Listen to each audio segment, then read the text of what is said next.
ახალი ფორმატით.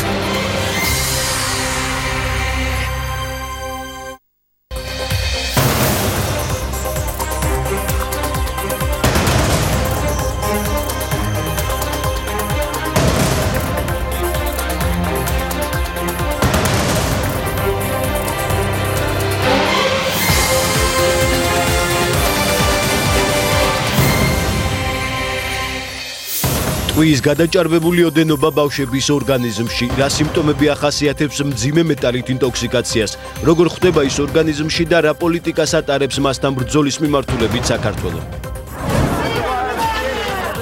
სისხლის სამართლის ორი ახალი საქმე კიევში განვითარებულ მოვლენებზე მიხეილ სააკაშვილის მხარდამჭერებმა ადმინისტრაციული შენობის აღება შტურმით სცადეს.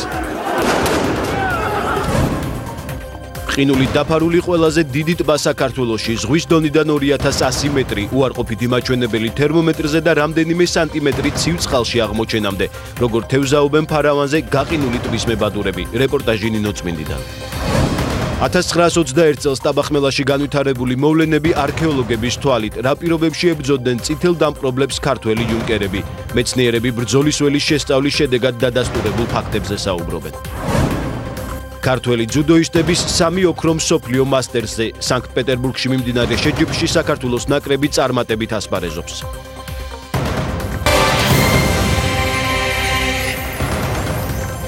საღამომშვიდობისა თქვენ უყურებთ მოამბეს 21 საათზე. კოორდინაციისა და კონცენტრაციის გაძნელება, სისუსტე, ანემია, ქცევითი აშლილობები, გონებრივი ან ფიზიკური განვითარების შეფერხება. თუ ბავშვს სიმპტომები აღენიშნება, სხვა კვლევებთან ერთად აუცილებლად შეამოწმეთ ორგანიზმში ტყვიის შემცველობა. ტყვია ერთ-ერთი ყველაზე ტოქსიკური მძიმე მეტალია, რომელიც იოლად აღწევს და გროვდება ორგანიზმში. გროვდება თავის ტვინში, ძვლებში, ღვიძლში და თირკმელში. ტყვიით ინტოქსიკაციის ყველაზე მძიმე შედეგი სიკვდილია.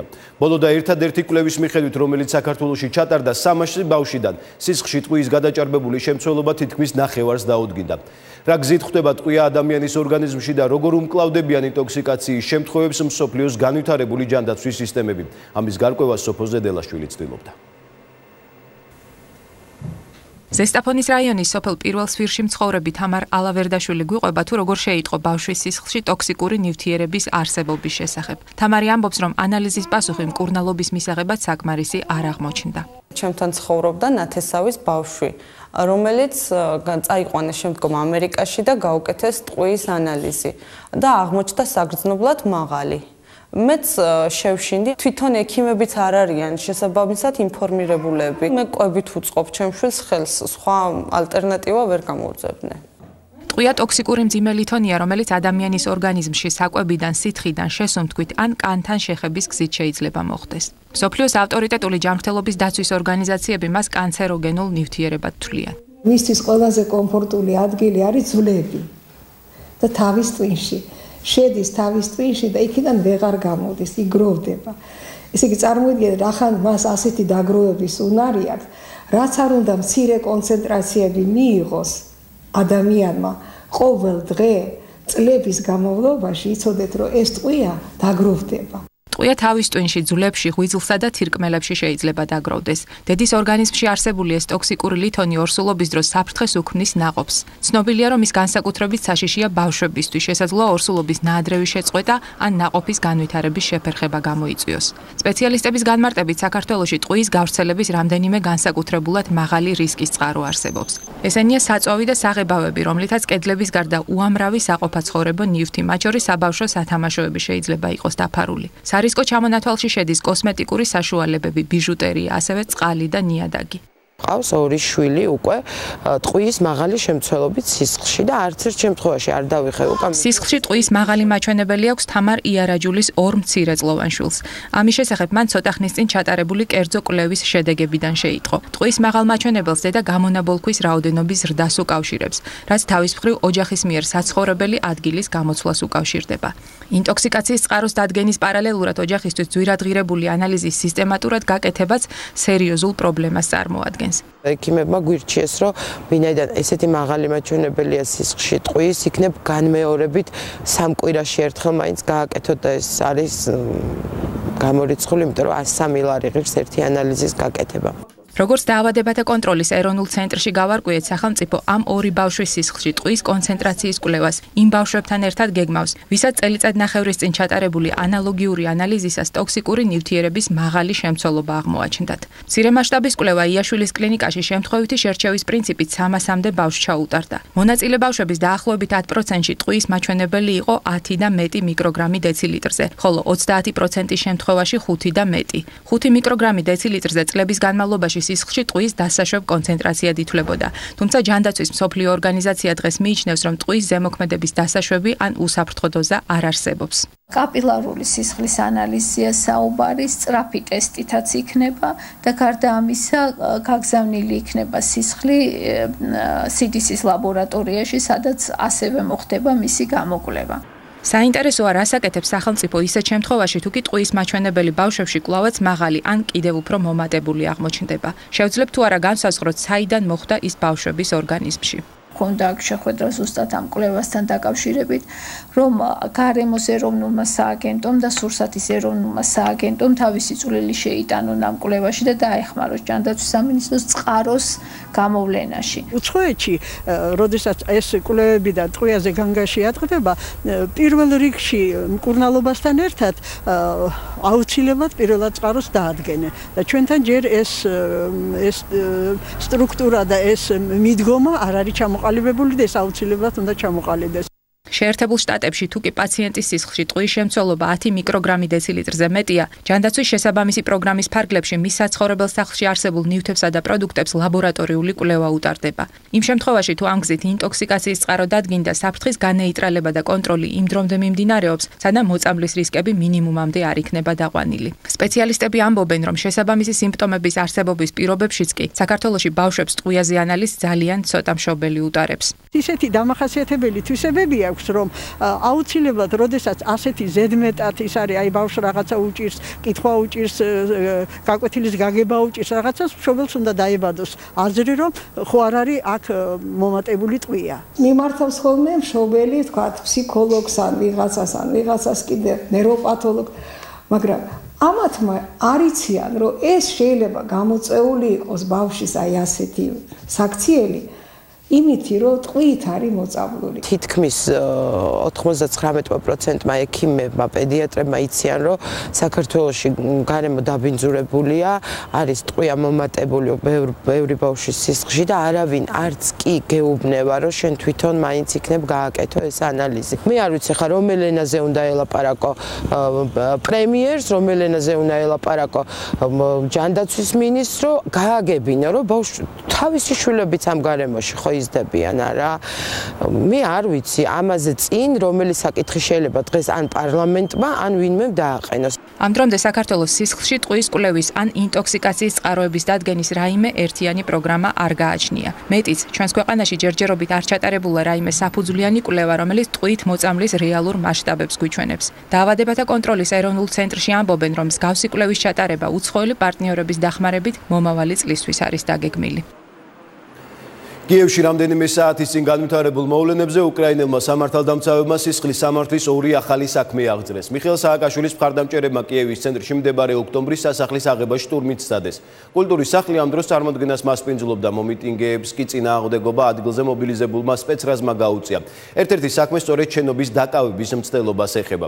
უკრაინის დედაქალაქში განვითარებული მოვლენების და ახლა არსებული ვითარების შესახებ გურამ როგავა ისაუბრებს კიევიდან პირდაპირ ეთერში. გურამ, საღამომშვიდობისა და გისმით.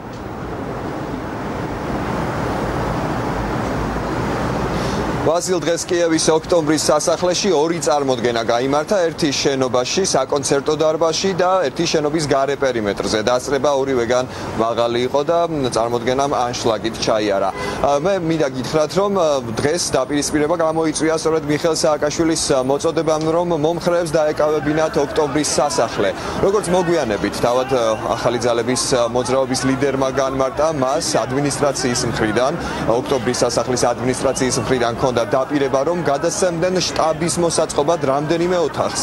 თუმცა უკრაინულ არხთან საუბრისას მიხეილ სააკაშვილი აღნიშნავს, რომ მას ადგილზე მისვლისას დახვდა სხვა სურათი, შენობა მთლიანად გარშემორტყმული იყო სპეცრაზმელებით და სამართალდამცველებით, რომლებმაც როგორც მიხეილ სააკაშვილი ირწმუნება მოაწყეს პროვოკაცია და იძალადეს მომიტინგეებზე, მშვიდობიან მომიტინგეებზე, როგორც თავად მიხეილ სააკაშვილი აღნიშნავს. თქვენ ახლა ხედავთ კადრებს პირდაპირ ეთერში, რომელიც ჩვენ გადავიღეთ დღის განმავლობაში და აქ ჩანს კადრებში, როგორც ცდილობენ ხელკეტებით, ქვებით შეიარაღებული მომიტინგეები შენობაში შეღწევას. ისინი ცდილობდნენ გაეხსნათ ის კარები, რომელიც არის დამზადებული ხისა და მინის შუშის მასალისგან და სწორედ ამ გზით მათ შესძლეს ამ კარების გახსნა ხანგრძლივი შეტაკებების დროს. არაერთხელ გამოიყენეს, უნდა აღინიშნოს, ამ დაპირისპირებისას თავად სპეცრაზმელებმა ცეცხლმაქრები და ასევე ცრემლსადენი გაზი, რომელიც სწორედ ამ ფორმით დაუპირისპირდნენ სპეცრაზმელები მომიტინგეებს. მას შემდეგ რაც გაიხსნა კარები, შიგნით შიდა პერიმეტრზე თავად აქციის მონაწილეებს დახვდათ ცოცხალი ჯაჭვი, ასევე რომელიც შედგებოდა სპეცრაზმელებისგან და სამართალდამცველებისგან და ისინი იძულებულები იყვნენ დაეხიათ უკან.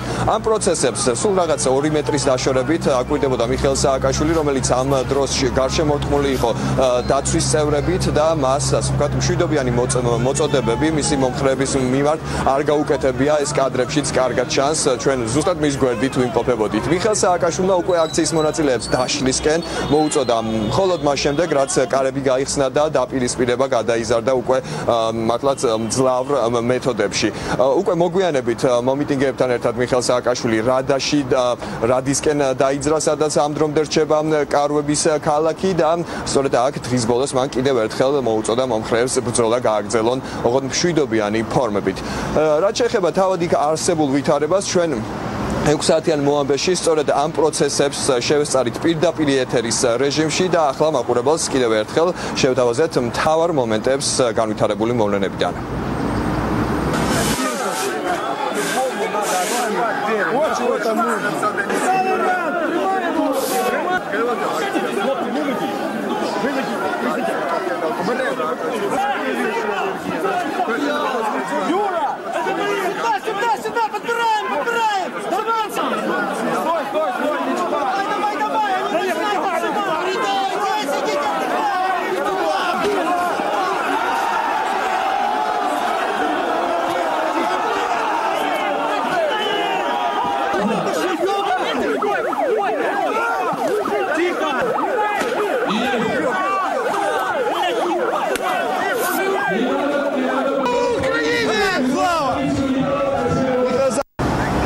ვიდრე ოქტომბრის კულტურის სასახლესთან დაიწყებოდა დაპირისპირება, გაიმართა მიტინგი მაიდანზე, სადაც სცენიდან ლიდერებმა მიმართეს მომხრეებს, მათ შორის მიხეილ სააკაშვილის გამოსვლაც იყო ერთ-ერთი მთავარი და ასე ვთქვათ დამაგვირგვინებელი. დაახლოებით 9 საათის განმავლობაში მიხეილ სააკაშვილი მომიტინგეებს ესაუბრებოდა დემოკრატიაზე, კორუფციაზე, რომელიც მისი თქმით მძლავრია უკრაინაში და სწორედ იმ გზებზე თუ როგორ უნდა დამარცხდეს ეს კორუფცია.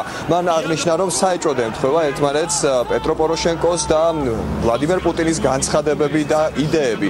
ასევე მან ვრცლად ისაუბრა იმის შესახებ, რომ ოლიგარქები მართავენ უკრაინას, ისევე როგორც საქართველოს. ამ შემთხვევაში სიტყვით გამოსვლისას ტრადიციულად მიხეილ სააკაშვილს არ გამორჩენია საქართველოს მაგალითის გამოყენება და მან საქართველოს ახსენა ასევე რეფორმების თვალსაზრისითაც და თქვა, რომ მისი რეფორმები წარმატებული იყო საქართველოში და იქნება უკრაინაშიც.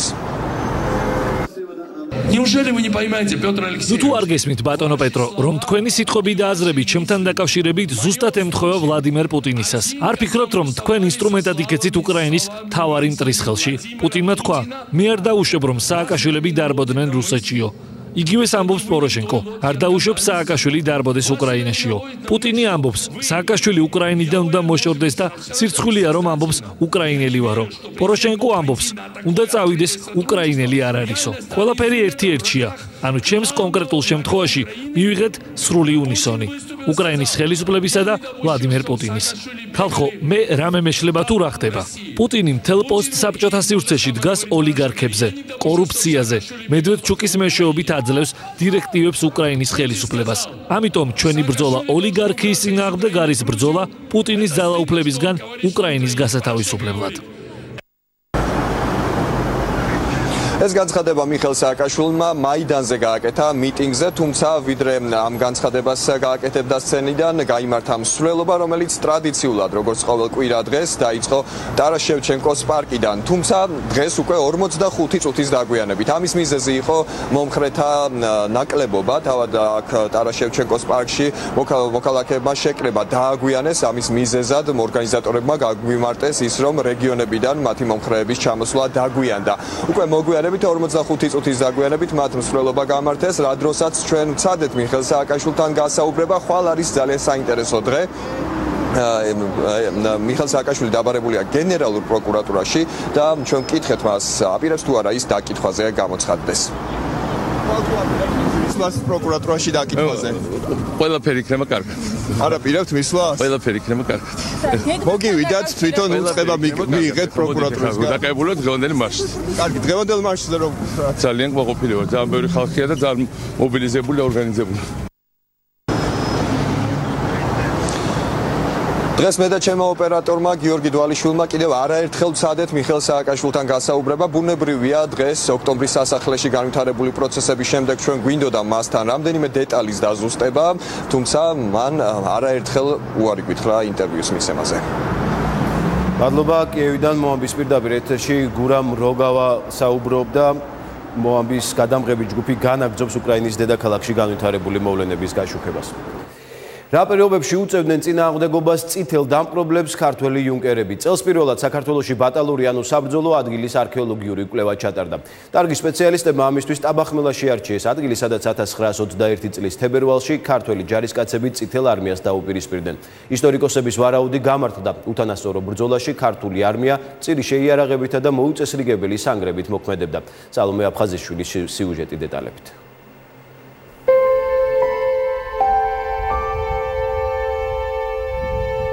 სოფელ ტაბახმელაში სწორედ ამ ადგილას აღმოჩნდა არტეფაქტები, რომლებიც საქართველოს უახლესი ისტორიის ერთ-ერთ ყველაზე ტრაგიკულ მოვლენას, გასაბჭოებას უკავშირდება. 1921 წლის თებერვალში აქ გაიმართა გადამწყვეტი ბრძოლა საქართველოს პირველი რესპუბლიკის გადასარჩენად.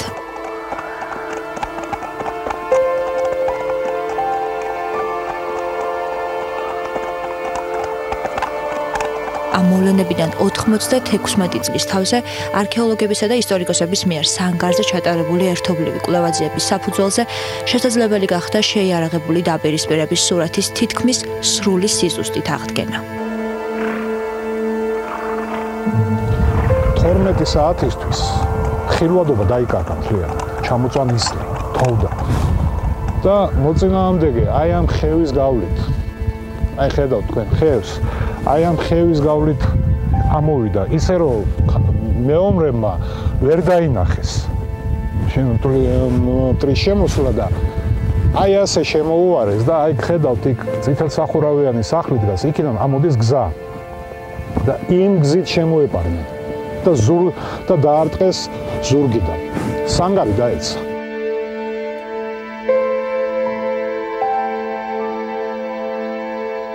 არქეოლოგიური სამუშაოები, რომელიც გენერალ მაზნიაშვილის სახელობის ახალგაზრდული ლეგიონის ინიციატივით და საქართველოს პრეზიდენტის ფონდის დახმარებით განხორციელდა, რამდენიმე თვის წინ დასრულდა. მკვლევართა ჯგუფმა გათხარა 116 მეტრის სიგრძის სანგარი, ერთ-ერთი თბილისის თავდაცვის მარჯვენა სექტორიდან.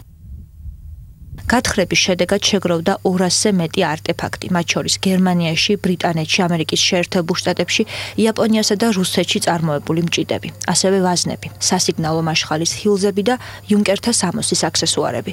ექსპედიციის ხელმძღვანელის გადაწყვეტილებით ნიმუშები რუსთავის მხარეთმცოდნეობის მუზეუმს გადაეცა. აი ეს გახლავთ ქართველი იუნკრების უნიფორმის ასე ვთქვათ ფრაგმენტები, ნაფლეთები 3 ცალია. ასეთი ნაფლეთი იქნა აღმოჩენილი და ცნობილი ფაქტია, რომ ქართველი იუნკრები ხმარობდნენ იტალიური წარმოების ლურჯი ფერის შინელებს და აი სწორედ აი ლურჯი ფერის სამოსის ფრაგმენტები იქნა აღმოჩენილი. სწორედ ეს ვითარება გვაფიქრებინებს ჩვენ, რომ სწორედ აი ხელჩართული ბრძოლები მიდიოდა წინააღმდეგ შემთხვევაში ასეთი დაფლეთილი არ იქნებოდა.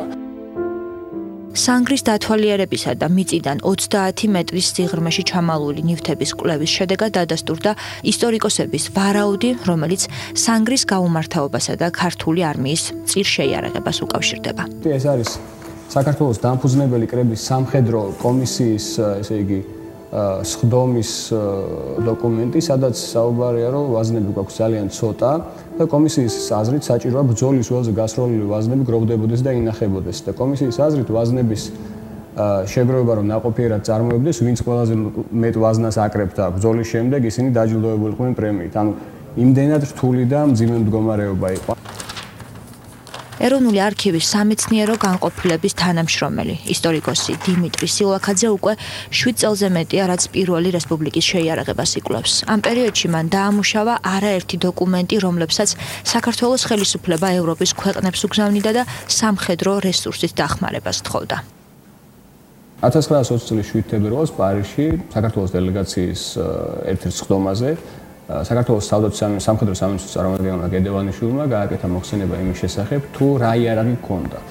ესე იგი, აქ არის მოხსენებაში შემდეგი ცნობები. საქართველოში როგორც იარაღი, ისე სამხედრო მასალა ძალიან გვაკლია. მძიმე артиლერია სულ არ გვაქვს. არც სწრაფმავალი აეროპლანები. ყუმბარები სულ ცოტაა, პატრონები მარტო 2,5 მილიონი. ერთი სიტყვით ამ მხრივ მდგომარეობა პირდაპირ კატასტროფულია. ისტორიკოსები ამბობენ, რომ მოძოლებული იყო სანგრებიც. სწორედ ამ სანგრის გაუმართავობაზე მიუთითებს იუნკერი მიხეილ დადიანი 1921 წლის თებერვლის ჩანაწერში. სანგრები საშინელ მდგომარეობაში იყო. ნიაღვრისგან ჩარიცხილი სანგრები ძალიან ცოტა მფარველობას უწევდნენ მსროლელებს. დიდი განსხვავება არ იყო შიგვიჯექით თუ ტრიალ მინდორზე ვიწექით. მიუხედავად ამისა, სკოლა ამ სანგრებში განაწილდა. 2018 წელს საქართველო აღნიშნავს პირველი დამოუკიდებელი რესპუბლიკის 100 წლის იუბილეს. ეს სწორედ ის ადგილია, სადაც საქართველოში პირველად ჩატარდა საბრძოლო ადგილის არქეოლოგიური კვლევა-ძიება. შედეგად მეცნიერებს და მკვლევრებს მიეცათ ღირებული საფუძველი იმ ძალისხმევის შესაფასებლად, რომელიც გაწეულ იქნა პირველი დამოუკიდებელი რესპუბლიკის შესანარჩუნებლად. სასჯელ აღსრულებით დაწესებულებაში ნასწავლი ხელსაქმე 7-სულიანი ოჯახის სარჩენად. ციხეში გატარებული 4 წლის შემდეგ ყოფილი მსჯავრდებული ქალი არანაკლებ რთული რეალობის წინაშე აღმოჩნდა. დასამართლეობის მქონემ სამსახური დღემდე ვერ იშოვა. იმედი აქვს, რომ ვითარება მალე უკეთესობისკენ შეიცვლება, თუმცა უკვე ფიქრობს, რომ ამისთვის ემიგრაციაში წავიდეს. თამარ ცხომარიას რეპორტაჟი.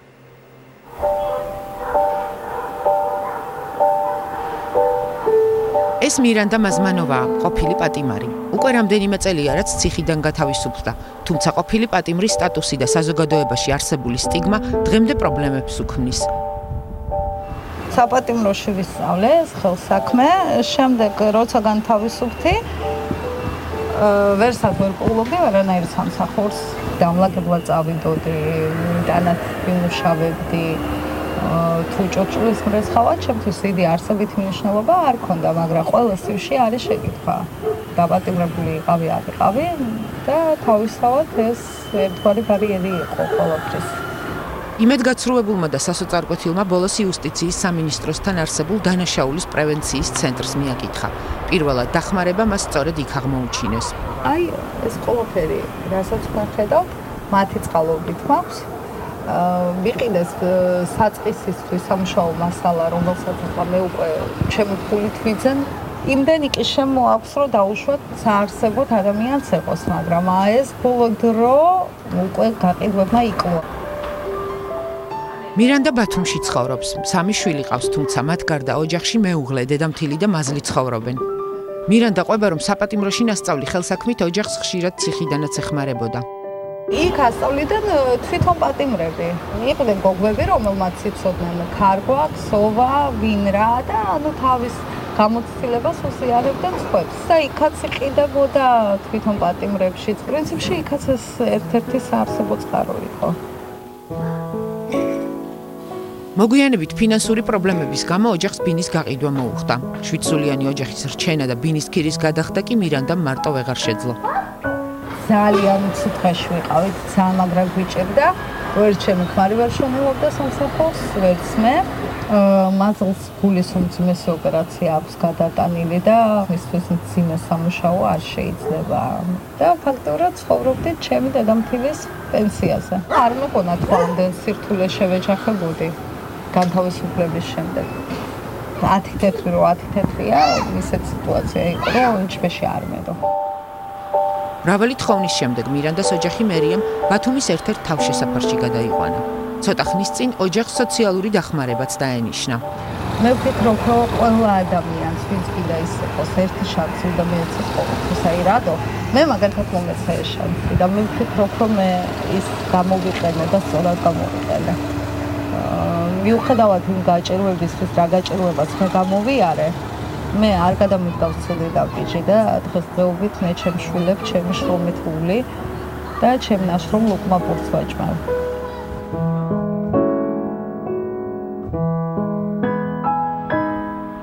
მირანდამ საპატიმროში 4 წელი გაატარა. როგორც თავად ამბობს, ყველაზე მძიმე მისთვის ბავშვებთან განშორება აღმოჩნდა. ძალიან ბევრს ვფიქრობ და ვფიქრობ იმ ღირებულებებზე და იმ ყველაფერზე, რაც იმ გისოსებს მიხმაქჩება. ქალისთვის ყველაზე დიდი საჭელი მე მგონი ისაა, რომ ბავშვებს ვერ ხედავ, შენ შვილებს ვერ ვცდი, მათთან ერთად ვერ იცინებ, მათთან ერთად ვერ იყვიცებ. საჭელი არის ფაქტობრივად ეგ. საპატიმროში გატარებულ წლებზე მძიმედ მირანდა გათავისუფლების შემდგომ პერიოდს იხსენებს. ამბობს, რომ საზოგადოებაში არსებულმა სტიგმამ პრობლემები მისი ოჯახის წევრებსაც შეუქმნა. ბავშვებს ძალიან სერიოზული პრობლემები ჰქონდათ, მე თვითონ ძალიან ბავშვები ძალიან დათქმულები იყვნენ, ფსიქოლოგებთანაც ვატარებდით ბავშვებს. მე даже სკოლიდან გადავიყვანე ბავშვები, მაგრამ იმ დონემდე კი მივიყვანე ჩემი შვილები და იმდენი კი ჩთავუნერგე ბავშვებს, რომ მაგათ არ უნდა სხენოდეთ იმის, რაც მოხდა. მე არც არასდროს ამიმალია და არც დაუმალავ, რომ მე ვიმყოფებოდი იქ, სადაც მე ვიმყოფებოდი. მინდა ჩემმა შვილებმა ნორმალურ გარემოში იცხოვრონ, სათანადო განათლება მიიღონ. მირანდა დღესაც სამსახურის ძიებაშია. მანამდე კი ციხეში ნასწავლი ხელსაქმით ოჯახის რჩენას განაგრძობს. იმედს არ კარგავს და ამბობს, რომ თუ აქ არაფერი გამოუვა, უკეთესი მომავლის საძიებლად, საცხოვრებლად სხვა ქვეყანაში გადავა. ზღვის დონიდან თითქმის 2100 მეტრი, ზედაპირის ფართობით საქართველოს ყველაზე დიდი ტბა ფარავანი. ნინოწმინდის მუნიციპალიტეტში მდებარე წლის ამ პერიოდში შეიძლება ვერც კი შეამჩნიოთ. გარშემო ყველაფერი თოვლით არის გადათეთრებული, თუმცა აუცილებლად შენიშნავთ ერთ საინტერესო დეტალს. მამაკაცების ჯგუფს, რომელიც საკმაოდ ცივ ამინდში კონკრეტული საქმით არის დაკავებული. თან ამას აკეთებენ ისე, როგორც საქართველოს არც ერთ სხვა მხარეში. ზაზას ჩუკვანის, მაია შახულაშვილის და ქეთი ბერაიას სიუჟეტში გაიცანით გაყინული ტბის მებადურები.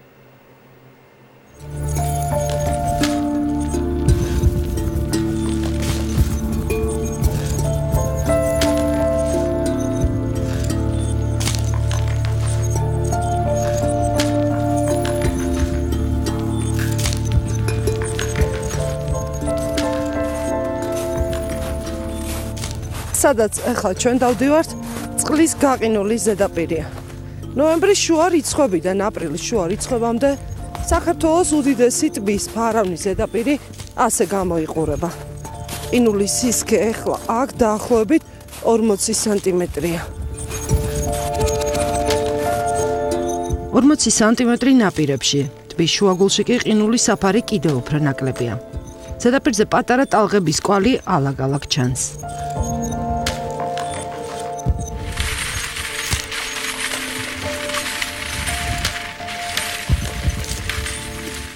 ვინც არ იცის წელიწადის ამ დროს და აქაური გაზაფხულის დადგომამდე, ანუ აპრილის შუა რიცხვებამდე გზიდან ფარავნის ტბა სითეთრეში ვერ შენიშნავს. არც მოშორებით მოძრავი ადამიანების ნახვა გაუგორდება. ახლოდან კი ისინი გაყინული ტბის მებადურები არიან. ფარავანზე, რომელიც ზღვის დონიდან 2073 მეტრზე მდებარეობს. დღეს მალე მოვედით და ერთი თევზი გემექცა პირველი და აღარ არის. თევზს ახედავთ. სუსუფთა წყალი ჩამოდის, წყაროების წყალი აქ. შარშან მგონი იკრა გაუშვეს აქ, მალურკი გაუშვეს. აღარ იყო ესეთი თევზი. და ადრე მსხვილები იყო, ეხლა უკვე წვრილები გამოდის, პატარები ამოდიან. ლაობით არ მოდის რიბა ვაფშე საერთოდ. ეხლა მარტო ეხლა რიაბუშკა არის. სხვა თევზი აი ამაზე არ მოდის. სახელდახელოდ გაკეთებული ბადეები წინასწარ მონიშნულ ადგილებში თევზის დაჭერას საკუთარი ოჯახების გამოსაკვებად ცდილობენ. როგორც აგვიხსნეს, ამ პერიოდში ძირითადად აქ შამაი ამოდის. ცოტა მოდის. აქ თევზაობა სახიფათო არ არის? როგორ არ არის, მაგრამ რა გავაკეთოთ? აქ კიდე იმდენად არა, აი ტბის შუაგულში უფრო თხელია ყინული. ჩვენ გაყინულ ტბაზე პირველად ვიდექით. ამიტომ ამ კითხვას ყველა მეთევზეს უსვამდით მეტი დამაჯერებლობისთვის. მიუხედავად იმისა, რომ მათი თამამი გადაადგილება უკვე უნდა ყოფილიყო პასუხი. აღმოჩნდა, რომ გასულ წლებში არაერთი მეთევზეა დაღუპული აქ ყინულებში ჩავარდნილი. როგორც ადგილობრივები ამბობენ, ტბაზე სიარული მთლად უსაფრთხო არ არის. ტბა დახურულია, თუმცა მიუხედავად ამისა, გარშემო გამაფრთხილებელი ნიშნები არ არის. ყოველ დღე დაახლოებით ერთსა და იმავე დროს 4 საათზე მიმდებარე სოფლებიდან აქ მოყვარული მეთევზეები იგრებებიან. მე ლუბიტელი ვარ რა, ლუბიტელი. ეხლა როგორ არის კაცის ესა, მუშაობა კაცის ადგება ადგილზე და სიო მუშაობის დროა რა, ჩვენი წეგრეა. ყველას თავისი სათევზაო ადგილი აქვს. პირველ რიგში ღამის განმავლობაში გაყინული წყლის ზედაპირს ასუფთავებენ. მერე უკვე ბადეს ამზადებენ და იწყებენ. წესებურად ეს ნიშანი არის, რომ ჩემი მეგობარის არის. ეს არის ჩემი ადგილი. ესეთი არის ნიშანი. რომ ხსნიან, ყველა თავისთვის ახსნეს, მაგრამ ეხლა რო თევზი აღარ ამოდის, ყველანი არ მოდიან და ჩვენ მოვედით. საცა შეგვიძლია ეგ დავდექით და ვიკერდ. დაახლოებით 3 წუთში ერთხელ ბადის შემოწმება აუცილებელია. თუმცა შეიძლება საათები ისე გავიდეს, რომ მას არაფერი ამოყვეს. კიდევ რამდენიმე დღე და თევზი ტბის ნაპირებიდან უფრო ღრმად გადაინაცვლებს. ყინული კიდევ უფრო გასკელდება და მეთევზეებიც ადგილ შეიცვლიან. დამთავრდა უკვე სეზონი. ნოემბრის ბოლოდან 10 დღეა მაქსიმუმი, როცა კარგად მოდის თევზი. ახლა ვიჭერთ რამდენიმე წელს დღის განმავლობაში, რომ დავამარილოთ. მაგრამ მაინც უფრო გამართლებაზეა. მაგე იმ სოფელში ჩემი ძია. დღეში 10 კილოს იჭერს და მე აქვს სხვა სოფელში 8 ლახში ყიდის ხოლმე. ფარავნის ტბის გარშემო 4 სოფელია. თავისი ყოველდღიური პრობლემები და ცხოვრების ჩვეული რიტმით. ყველაზე გამორჩეული სოფლებში ფოკა და როდიონოვკაა. ფოკაში 1000-ზე მეტი ადამიანი ცხოვრობს. შემოსავლის ძირითადი წყარო სოფლის მეურნეობის პროდუქტებია, რომელსაც თავად აწარმოებენ. ამბობენ, რომ მთავარი პრობლემა მაინც უმუშევრობაა.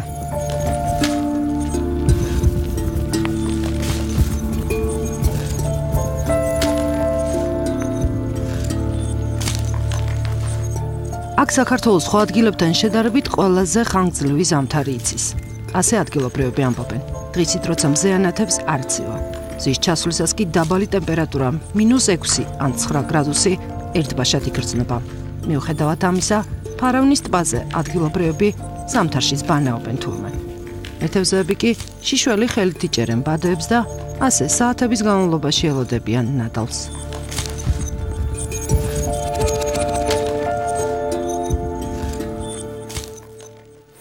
ძიუდოში საქართველოს ნაკრებმა სანქტ-პეტერბურგის მასტერსზე დღეს 3 ოქროს медаლი მოიპოვა. ქართველმა სპორტსმენებმა წარმატებითი ასპარეზეს 4 წონითი კატეგორიიდან 3-ის ფინალში ჩვენი ძიუდოისტები გავიდნენ.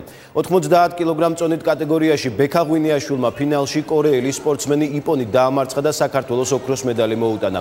100 კილოგრამში ვარლამ ლიპარტელიანი რეიტინგის პირველ ნომერს ჰოლანდიელ ძიუდოისტს შეხვდა. 1-0 დაამარცხა და მეორე ოქროს მფლობელი გახდა. Plus 100 კილოგრამ წონით კატეგორიაში კი გურამ თუშიშვილმა ფინალში ბრაზილიელთან იჭიდავა. ის ვაზარით იგებდა, თუმცა საბოლოოდ შეხვედრა იპონით დაასრულა და მესამე ოქროც. შეგახსენებთ, პირველ დღეს ბრინჯაოს მფლობელები 66 კილოგრამში ვაჟა მარგველაშვილი გახდა, ხოლო ოლიმპიური ჩემპიონი ლაშა შავდათუაშვილი 73 კილოგრამში ვერცხლს დაეუფლა.